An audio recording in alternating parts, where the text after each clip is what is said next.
Hello, welcome again to this new video. In this video, we will be discussing about how you can use your Blynk platform to create a dashboard and how you can use the Blynk IoT as well. So without further much delay, let's go to this Blynk website first. So this is the Blynk website. So here what you can do, you can create your dashboard and you can create your template and everything. So already one template is created, you can see, and here in the template in the web dashboard there is absolutely nothing. So we'll start from scratch here. So before that we need to set up our ESP32 board and we have to set up the code as well. So to get the code, so what we can do, I have this Blynk example thing here. So I can just go here and the code will be ready for me. I don't have to write any code here. I'll copy this code and then I'll just do some edit in this code and then it is ready to work. So without much delay, so I'll tell what to do here. So go to this board here and select your board type as ESP32 as I have that, and connection type will be Wi-Fi, and then let it do whatever it is, let it be there, and just create go to here and select the Blynk simple demo. So now here what will happen, it will just create a demo code for you through which there will be some data sending and there will be some data receiving as well. So we will use this same code to create one Arduino code so that we can control the internal LED and we can send some data to the cloud. So how to do that? Just copy here the code and go to your Arduino and paste it here.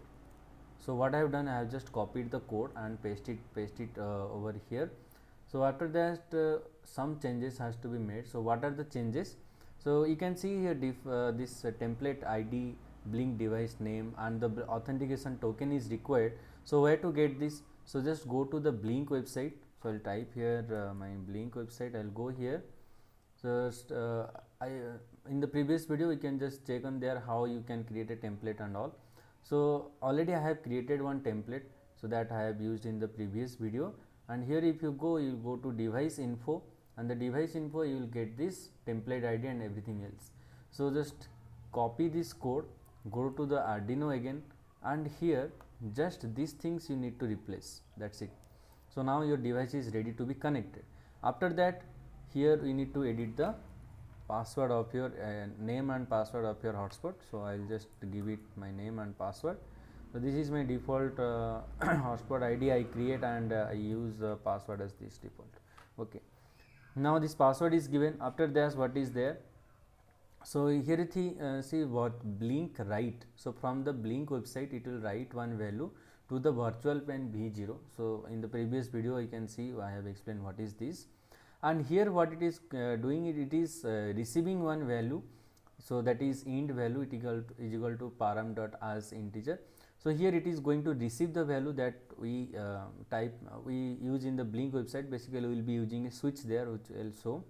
So now what I am going to do here is, so here I will put a if I want to control the LED from the web. So I will put a if condition here, and in the if condition I will put value equals to 1. If value is equals to 1, then what I need to do? So digital write.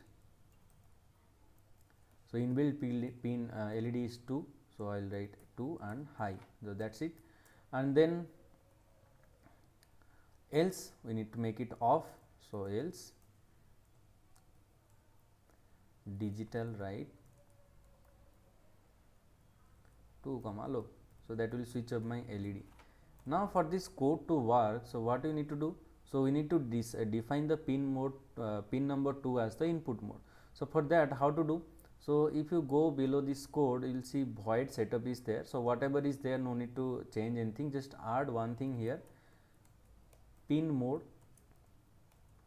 2 as input. So here pin mode 2 I have given input. So now we can control the pin mode 2. Okay.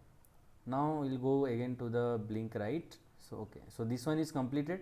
Next what it is doing, if Blynk is connected, then it is going to send some value through V3.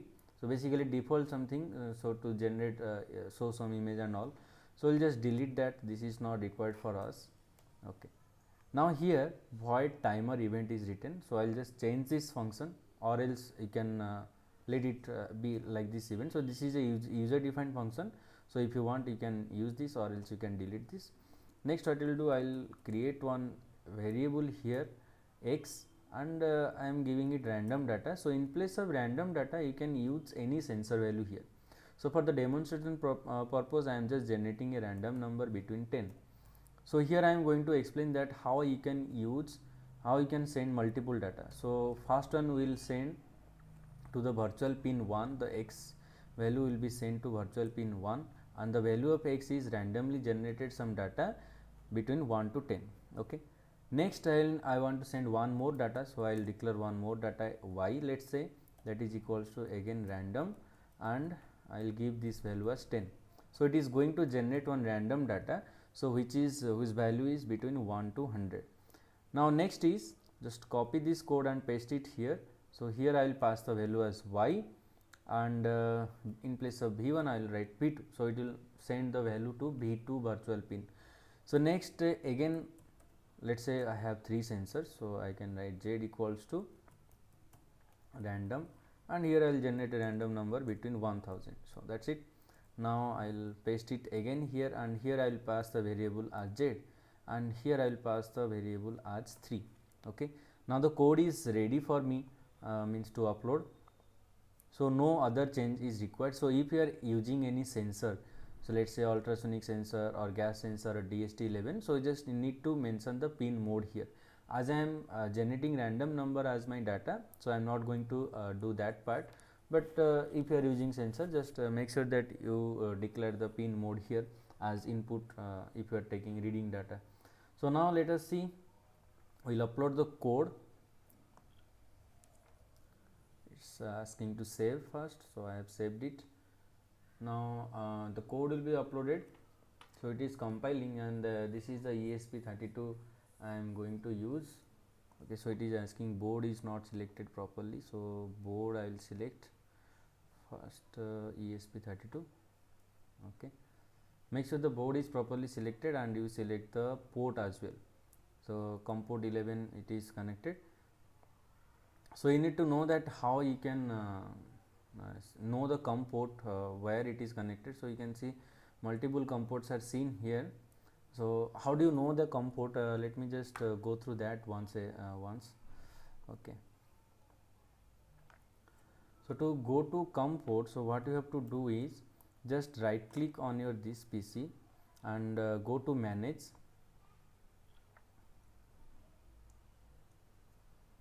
and go to device manager. After device manager, go to COM port. So wherever this Silicon Labs, this one is written, so this is your ESP32 is connected to there. Okay, so that's how I know to which COM port it is selected. Now again I will try to upload the code here. So once the code is compiled correctly, then while starting uploading, I need to press the boot button. So it's just taking some time.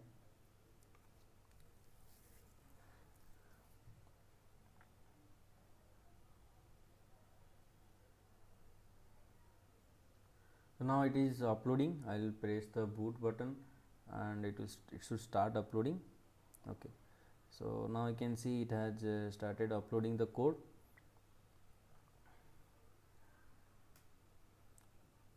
So once it's uploaded, let's see what is happening in the serial monitor. Okay, I will press the reset button. Okay, see it is connected to the hotspot. It is connected, and it's done. So connection is successful, and code is successful now.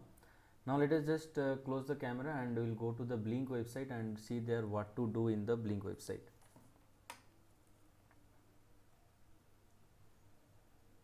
Okay, so in the Blynk website, so everything is ready now. You can see here, if I go here and click on here, it is showing the device is online. That means the device is actually connected. And to create the dashboard, you need to go to this symbol, templates. Okay, so go here and go to web dashboard, and there is a mobile dashboard as well. So I'll tell that also how to do that. So go to web dashboard and go to edit. Okay, now in the edit, what I need, first of all, to control the LED, I need a switch. So just switch is written, so double click here, and the switch will come here, and in the switch we have to give the data stream. So we have given it to LED 4. Okay, so LED control virtual 0 pin I have given there, so that's okay. Okay, now next is I need to display the sensor data. So if you go here, so label is there, so just double click on that, and what value I am using? So I am using 3 values, one is V1, V2 and V3. Just select these things, and again you click on this, go to edit and make it as V2, and you can give the value also second, it is the second random data. Okay, and again click on here, go to edit and then click on the virtual pin 3, which is the third random data. So you can display the random data like this as well, or else you can use the gauze as well. So you can use any widget you want. I am just showing that what else thing you can do. So go to settings, create data stream and select the first random data. So that's it. Now you can just copy it again and go to here, change it to virtual 2. So that's it, and now click on again, copy it, go to settings and make it to virtual pin 3. So that's it. Now here what is happening, I have created three display as numeric, three gauge parameters, and I'll see you one more also, that chart option is there. So just double click on this, so you see one chart is there. So here you can add data stream virtual. Okay, so like this it will show the chart now. So I am only adding for one, so you can make it for multiple things. So after doing all this, just save it. Okay, after saving this, you can go to here and go to this template I have created and go to dashboard. Now you can see it is the value is changing. Okay, so now here you see the range is from 0 to 100, 0 to 200 and 0 to 400, but I have given 10, 100 and 1000. So for that I'll do some more edit changes here. Okay, after that web dashboard, go to edit. Yeah, so now in this edit I will change the range here. Okay,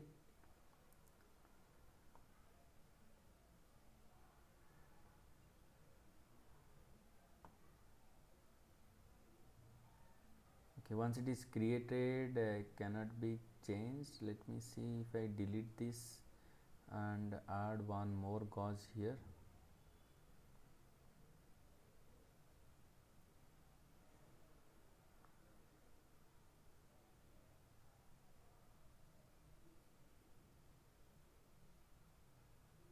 Okay, so it is not changed here, actually it is changed in the data streams. So here I have to go to here and maximum value I have to make it 10. So save it, and the next one maximum value is 100, save it, and then here the maximum value is 1000 and save it. Okay, so actually changing the range you have to go to the data streams, not in the web dashboard. Okay, so here now save and apply, and again we'll go to the dashboard. See here the range is now changed. One is 0 to 10 for the first data, second data is 0 to 100 and the last data is 0 to 100. Now let us see whether this LED control is happening or not.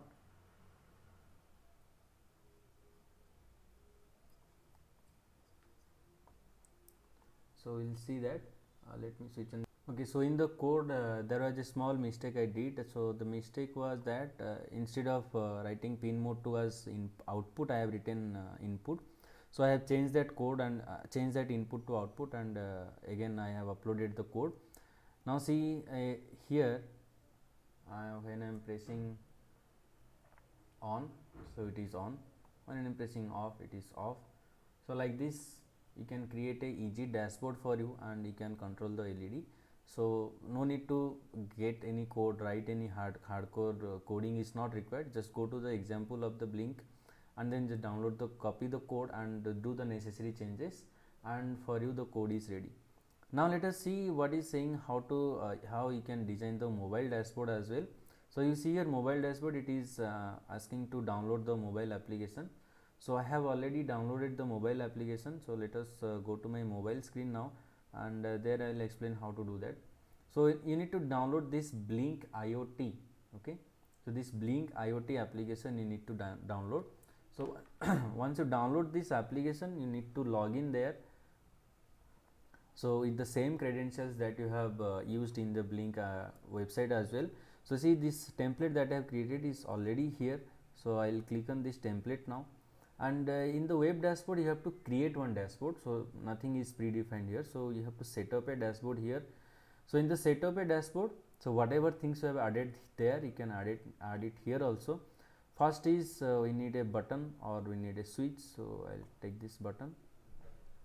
Okay, and then what I need display. Okay, let's say this gauze, you can take a display as well. Okay, so I need 3, so I am just adding 3, and later on you can just drag it.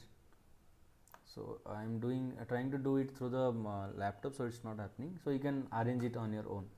Now the first one, so here we have to select the data stream. So that data stream is which one? Fast random data. Okay, so in the I have given in the web dashboard as well. So go to the second one, and here the data stream is what? Second random data. So that is the virtual pin 2. So you can see your B1 and B2 has come up. So now here we'll go to the third one, select the data stream as third random data. Okay, and then it's done. Then you click here to go back. So now you see it is done, and the switch is also there. Data is updating continuously. You can add the graph as well. So let us see how you can add the graph here.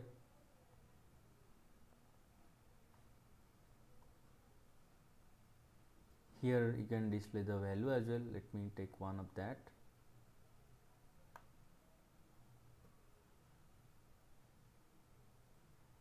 So it is actually overlapping with the one, so it's not possible from doing it from the laptop.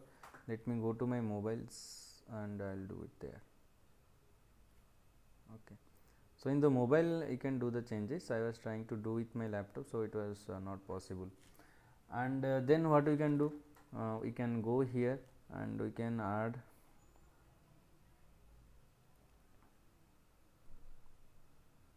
chart here. Okay, and we can give the chart value, let's say, and data stream I will give at let's say the second one, and you can select the type of chart you want. Okay, so there are multiple types you can see, and you can change the select the color as well. So many options are there. Okay, so that's it. Now let us go to the chart here and back. So now you can see the value is generated and the chart is also created, and from the mobile as well I can control the LED. I will press off.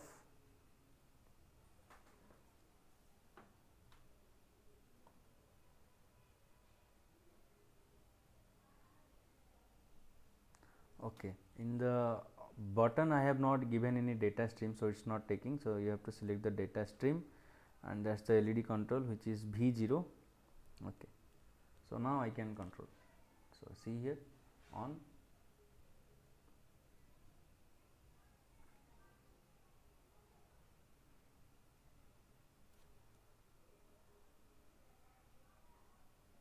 Okay, it's visible now. So it's on and off. So basically this is a push button, so you can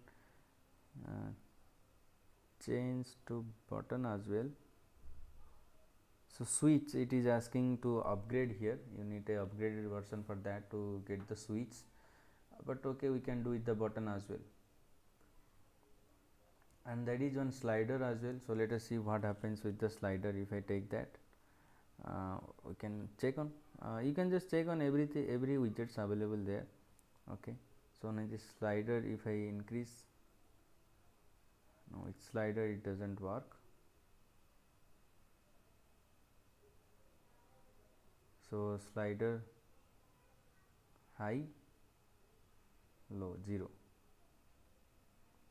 Okay, so basically slider this side means 1, this side means 0, this side means 1, this side means 0. Okay, now the graphs that are working, you can so this is 1, you can see when I do it 1, then the on button also it goes on, you can click on that, it will be off now. So that's how you can easily create the mobile dashboard as well as the web dashboard. Now let us see in web dashboard what is happening. Simultaneously we'll see there. Okay, so this is the web dashboard. So when I am switching on it through here, and here it should be on. Okay, so now both side actually it is synced. If you on in one mobile or website, then both side it will be there. So now it is off, again on and off, you can see it is changing. So this switch control also changes because of internet issue, it's not changing. Oh sorry, I am not here, you have to hear. Okay,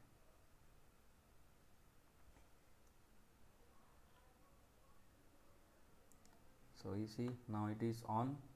So all the switches, 3 slider switch and in the web dashboard, all are synced with each other, and it is very fast also. So like this you can create your own dashboard, and multiple sensors if you want to use, you can use those also. So it's very easy and convenient compared to other IoT platform that I have used. So from this video that's it, we'll meet in the next video. So thank you, have a good day.